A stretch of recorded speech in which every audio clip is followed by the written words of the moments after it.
Hey, everybody. I'm Tyler Suters with the Consumer Technology Association. We are the owners and producers of CES, the largest, the most influential tech event on the planet. We are here to help you get CES ready. The upcoming show is January 7th through the 10th, 2020, as always in Las Vegas. And today we are talking about one of the more captivating areas of the show, that is gaming. So CES is where you find the latest hardware, software, and accessories. And this is for the panoply of gaming, whether you're on mobile, you're a PC gamer, or even consoles. And also the sector itself is becoming more real-time, more immersive, seemingly by the quarter, right? So this is an area that is ripe for innovation. Take a look at the numbers and you can see why so many are so optimistic about this sector. CTA data shows that hardware sales here in the U.S. in 2019 will grow 3% year over year. And think about how heavy the market already is. Roughly 45% of U.S. homes now have a video gaming console. That's up from the year before. 15% of our homes now have VR headsets. You see where I'm going here. And 14% of us say we plan to buy VR headsets in the next year. So clearly this is a sector that is ripe for even further disruption and innovation. And today we're taking on the perspectives of two elements of the gaming sector that are a little bit disparate. First of all, the founder and CEO of a group called Sugar Gamers. Now, this started out as a group for gamers, both top shelf and wannabes, and now it's evolved into something that includes seemingly everyone in between, but also so much more. It's an in-depth interview you'll want to catch. Also, a well-known company in this space, Razer, very prominent at CES every year. This is a company that is focusing on display, immersion, and is very clear about its purpose to build a better ecosystem for the gamer.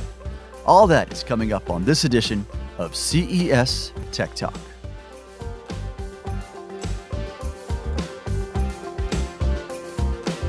It is a pleasure today to have with us Keisha Howard. She is founder of Sugar Gamers, but really so much more to her narrative beyond just that one title. Keisha, it is lovely to have you with us today. Thank you for having me. I'm excited to talk to you. Well, we usually start our conversations with what's going on right now, and we love looking into the future, of course, but I'd be doing you a disservice not to start at the beginning, because your backstory is pretty remarkable. Growing up in Chicago and a fairly rough spot where your parents didn't want you out after dark. Not very conducive to getting into the tech world in the gaming space. At least that's how it would seem from the outside looking in. It was really interesting. Like I grew up on the south side of Chicago. I was raised by my grandmother, but she was very much a worrywart, and I was also a very introverted kid. So what ended up happening completely by accident is that my older brother would always get video games, and he was my only friend when we were growing up. So video games and technology was something that he originally was interested in, but by participating with him in these things that he was so passionate about, we were able to bond, and I was able to get into these things in that way. So video games became my first sort of entryway into the world of the future and technology and things of that nature.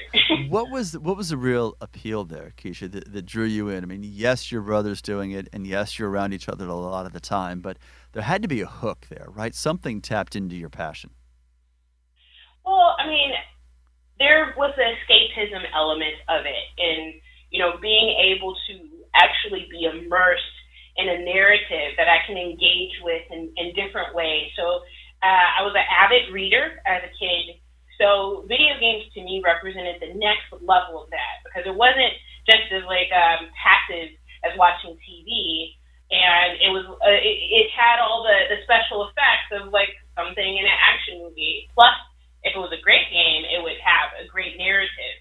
So the escapism quality, the immersion in a narrative was really, really it did it for me. What is it like being, I'd imagine, somewhat isolated, I think that's the right term, as a young, African-American, a teenager in a very urban setting? doing something that very few of your friends or peers, if anyone, is doing and has a passion for? It was hard. Definitely when I was younger, and isolation is the accurate word for it. There were other boys that played video games, of course, but none of my, no girls. And the girls, as a matter of fact, in my school, actually thought I was very weird for being so interested in video games. And let's fast forward a few chapters. You're in the professional world. You're doing well. You're in real estate, as a matter of fact. When does the door really open for you professionally to get into the tech space and realize that this is more than just a hobby? This is a passion. I mean, so I was in real estate, and I actually wanted to be an architect. So I would use AutoCAD, which I think now is Autodesk, which is used in so many different forms. But I worked for a real estate developer, seeing the process of how they kind of used the same sort of programs that were used in video games to demonstrate what this development would look like. And I was just like, wow. So it started to kind of click then, to just see how technology was being used in real estate. And then the recession hit, right? So before I could really get deep dive into how that would all work for me, the recession hit, and everything that I had worked for up until that point disintegrated with the economy. So I was left with sort of nothing, and I, on a fluke, just was looking on Craigslist and saw an ad for to be on a show called Ultimate Gamer. I was accepted I answered the ad, was accepted for tryouts. And at the end of those tryouts, they were like, okay, basically, you're an awful gamer. You're just, you're terrible. You're not good at this. So I come back to Chicago, and I'm just kind of upset because one of the reasons why they really sort of wasted so much of my time, during these trials, because they kept me the entire time and didn't tell me until the very last minute that I wasn't going to be able to take advantage of this opportunity. And they wanted me because there was not many people that fit my demographic in 2007, 2008 that were self-identifying as gamers. So there weren't a lot of women, and there weren't a lot of people of color. So I fit that sort of diversity checkbox for the show, and they still didn't want me. So I come back to Chicago, and I'm like, I'm going to start my own thing then. Actually, I didn't even start there. I came back to Chicago, and I looked for an organization, and this organization needed to just have a few things. Number one, it needed to be in the Midwest. Two, it needed to include women and people of color. Three, it had to include gamers that weren't just competitive. So I wanted to have a competitive element to it, but I didn't want that to be the foundation of the organization. Right. This isn't a professional. This isn't a professional league or status symbol. It's by definition inclusionary, right? In terms of the will and the passion of the people who want to be involved. Exactly. So I would never have started Sugar Gamers if this already had existed. I would have joined that organization and just been there. But what surprised me is that nothing like this existed. And I didn't think it was that unique of an idea, actually. And so then I put out my own Craigslist ad for women to join this community, and I got so many responses. And in addition to the responses, a lot of women shared that, oh man, this sounds so cool, but I'm not good at games. Oh, I would love to be around, but I don't have a system. I love games, but I only like puzzle games. Can I still be a part of this? And I sort of happened upon a void. There was a gap in what we were all talking about because there was nothing for these casual people or these people who just wanted to learn about this space. There was no community for them to belong to. You either a hardcore gamer or you didn't have a community, how Sugar Gamers came about. So It was just like, I promise we would get back to the present and then the future. But what is Sugar Gamers today, then, Keisha, in terms of knowing where it started and what your original intention was, and how it fits in to an atmosphere that is so different than what this space was in 2007? oof. Well, Sugar Gamers now, it's completely inclusive.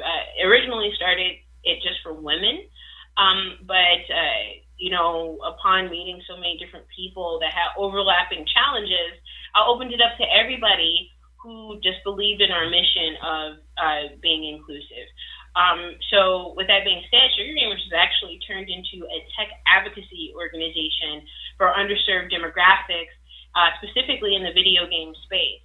And the reason why is because there isn't like something bridging the gap between the people who are already like super hardcore into it and they're comfortable in that space and the people who don't know. And it's very intimidating to be ignorant of something that is so highly discussed and so well publicized.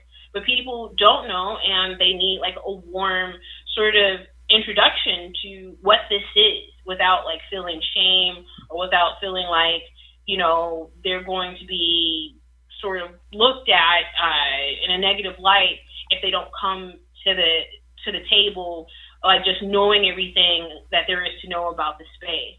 So the advocacy comes in like, okay, like now we can share these opportunities with people who might not have known that this space is for them too. Because if you don't have the representation or if you don't have like a warm, environment to learn, then you're going to be less inclined to try. Mm-hmm, mm-hmm. So you have this remarkably diverse audience, and I don't mean just by self-identification, but diverse audience in the spectrum you just described, Keisha, which is some people are interested in gaming but aren't very good, and others, I'd imagine, are exceptionally good at it and want to instruct, not just learn. So what do you do with all this data? Not too long ago on here on CES Tech Talk, we had Congressman Will Hurd out of Texas, who is a dedicated techie. And one of his favorite turns of phrase is that data is the coin of the realm. So you have a more casual form of data, but this remarkable subset of a social group around video gaming. What do you do with that? That's potentially a lot of power and a lot of influence. It is, and it's pretty amazing how challenging it is to like really articulate that, and because at the end of the day, it's not even about social responsibility. If you're a company, you want to sell your product to as many different type of people as possible, so your marketing needs to be universally compelling. But if you're leaving out groups of people because of your oversight or because, you always did something this way, so, radically changing that would, be detrimental or whatever, there's money that's being lost because you're not including, potential consumers. So that's one, thing that we do with the data, which is like do some consulting. Two, we stay immersed in the community. So, everybody that's involved with the community is like pretty visible. So it's kind of it has that boy band effect. So everybody in the good way, right? Not the spin off the single acts, right? Right. It's like there's somebody for everyone's sensibilities. So and it's like we're not like diversity and it's just like women or people of color. It's literally everyone. You're a CES veteran, been a number of times, and that is access into the future, and you pick your tech sector that you want to explore.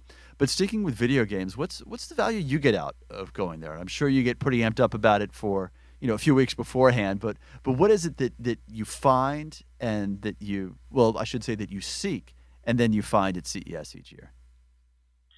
Well, I mean, first of all, CES is hands down my favorite event each year. It's like something that's for me. It's like personal to me. So I try not to like really work it. CES for me is like going to college in 5 days. Like there's so much to learn. You have like people from all over the world with all this energy, this sort of cacophony of ideas and noise and lights and sounds, and it's pretty, overwhelming and spectacular. But really, it's like a crash course education in what's happening in the tech world. So, for everyone who's listening, when you come to CES 2020, and when you see someone with an immense smile on their face, just radiating sunbeams, that is going to be Keisha Howard, chances are. She is the founder of Sugar Gamers, but so much more. And Keisha, it's a pleasure to get your perspective on this and to hear such an authentic and passionate ambassador for the tech and the gaming sector. Really appreciate your time today.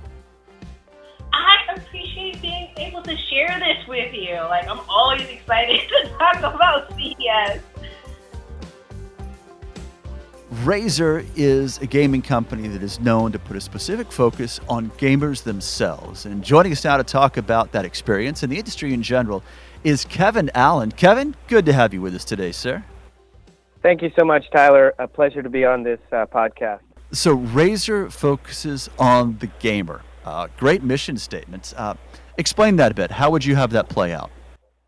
Well, the gamer needs a lot of different gear and services to make the entire gaming experience an enjoyable one. And we make components and hardware and software and services that support all of that, right? Whether it be a keyboard or a mouse or a headset, the laptops that power the games, and even so far as the new streaming devices that allow them to put their content out there on the internet for everyone to see.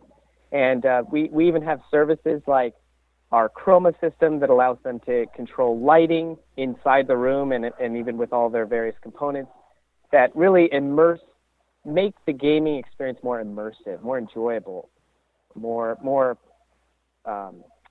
let's say emotional even. An interesting point. So what is it that drives emotion for the gamer in Razer's mind? Is it the tactile experience? Is it the immersion in the game itself? Is it simply simple as the graphics and making them as lifelike as possible? I mean, it's all the above, but starting from that tactile experience, like you mentioned, mechanical gaming keyboards are sort of a gold standard. We innovated even last year with an optomechanical using a laser-guided switch. So the laser actually actuates the switch, and that's called the Huntsman. So innovating in small ways like that make the gaming experience more higher performance, quicker actuation, more accurate, higher levels of DPI for the sensors that are in our mice that make the accuracy and the precision of movements within the game, so that the gamer is physically in control. They feel like they're in control. And when they feel like they're in control, they feel like they're reaching their optimal gaming level, right? So they're always wanting to level up. That's a phrase that's used in gaming, leveling up, right? Yeah. And then immersion is lighting and audio as well. So all the above, we touch all those different areas. Let's pull out a sec, Kevin, to the entire gaming sector. And clearly the pace of innovation is moving at lightning speed, right? Highly competitive industry, but highly innovative as well. What is your view or snapshot of where the industry is right now and the experience that you're delivering?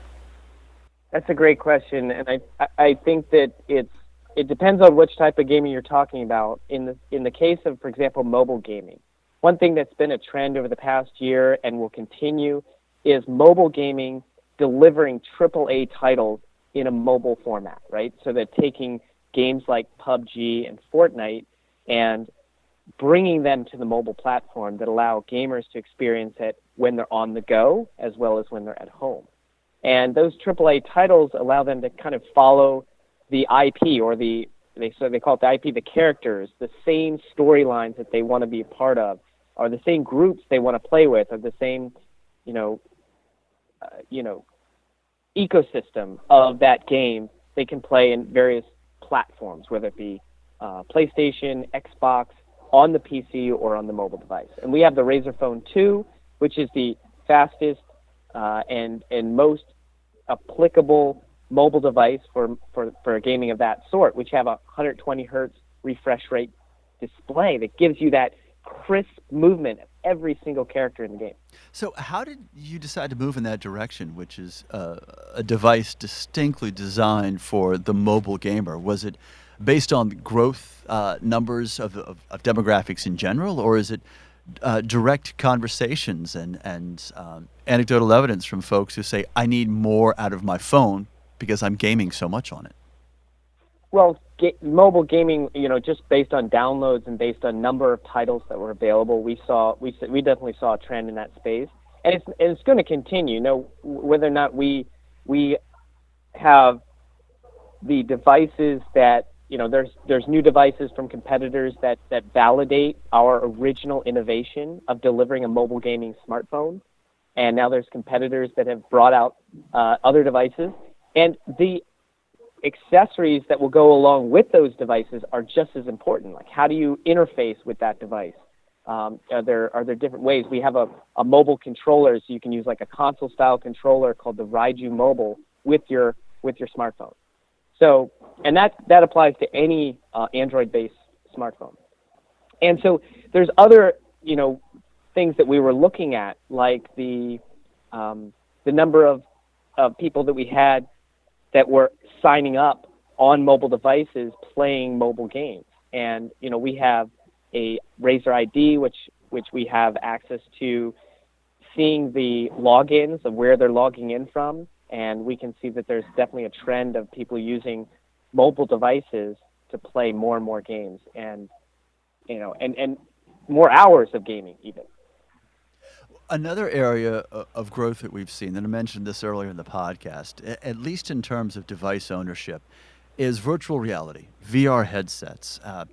We saw something like 35% year-over-year growth in terms of U.S. households that own a VR headset between across the last 12 months, I think is the right time frame to use.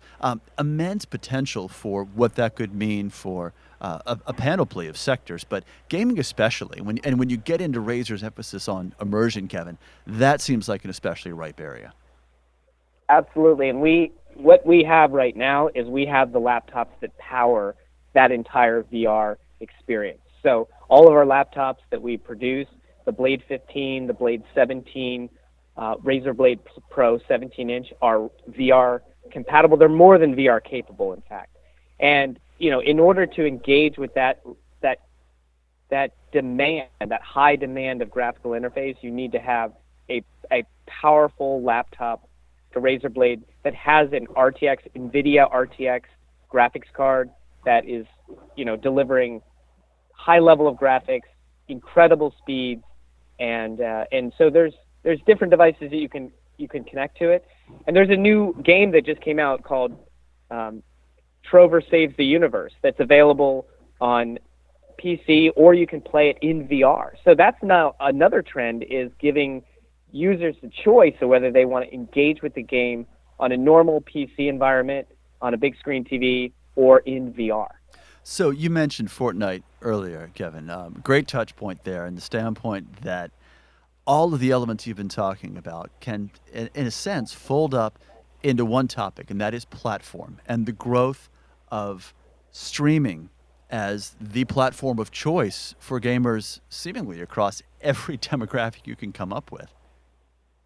That's right. And now, even beyond streaming their gameplay, is now they're able to even stream games with the news announcements from Google's new Stadia service and Microsoft xCloud, which was announced this week, that are new platforms that allow you to play games even with a non-high-powered device. So you can connect to servers that power those games, and then they deliver that content via streaming, almost like you're streaming Netflix or Hulu, and you're playing those games sort of remotely.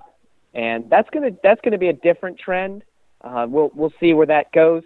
It certainly is going to be something that requires a lot of future development in terms of the server technology on one end, the latency between the server and the device, and there may be additional devices that have to come out to support that, whether it be controllers or the new router technology that increases the latency in a Wi-Fi connection, etc.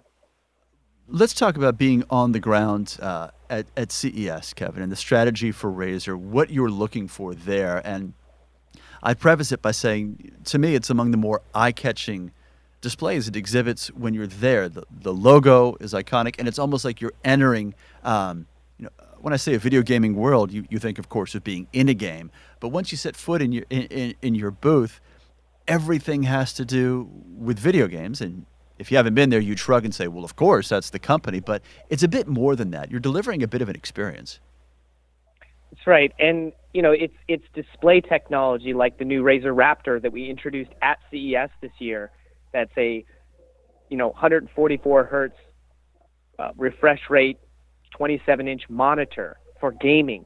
Whether it be the haptic experience that we demoed for attendees that allows you to experience full immersion haptics with a mouse, a wrist rest, and even a chair that has haptic technology inside of it, that's all connected to the game itself.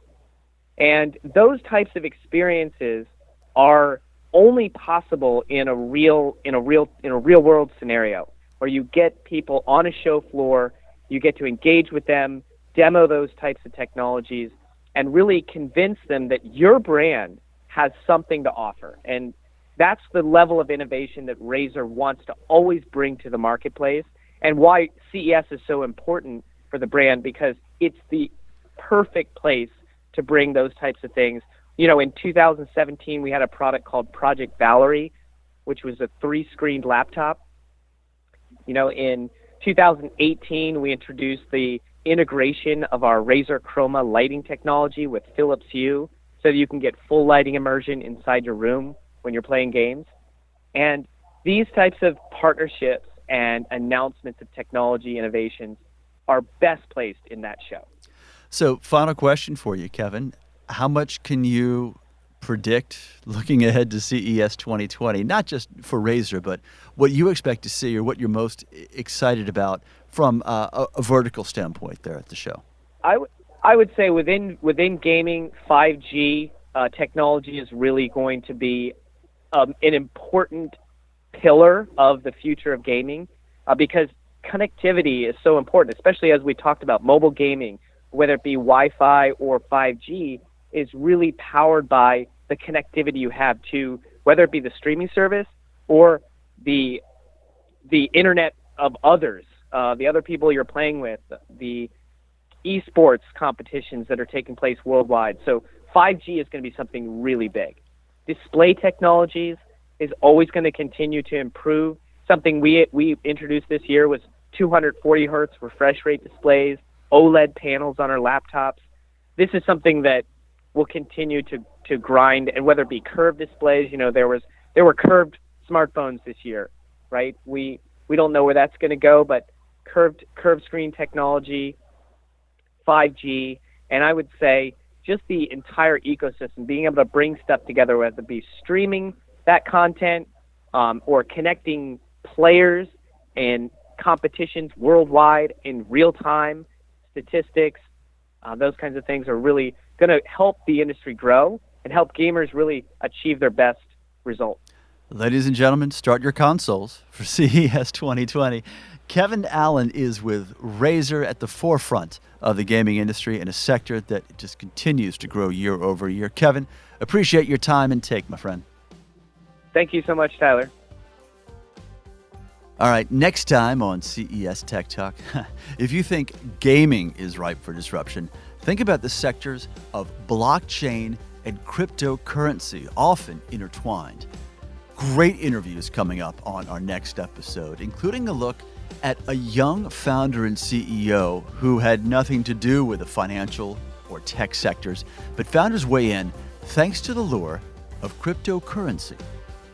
One day, especially during the boom, I had a lot of people coming to me saying, hey, Dimitri, how do we buy this cryptocurrency thing? All right, we want you to be CES ready. So download the CES app. You can build your personal agenda, favorite exhibitors, also get the speakers you want to follow, and sync up in real time across all your devices. And a reminder, CES 2020, January 7th through the 10th in Las Vegas. The information you need is at ces.tech, that is ces.tech. As always, none of this is possible without our true rock stars, executive producer Tina Anthony, and our senior studio engineer, John Lindsay. You all are the best in the business. Thanks so much for joining us. I'm Tyler Suiters. Let's talk tech again soon.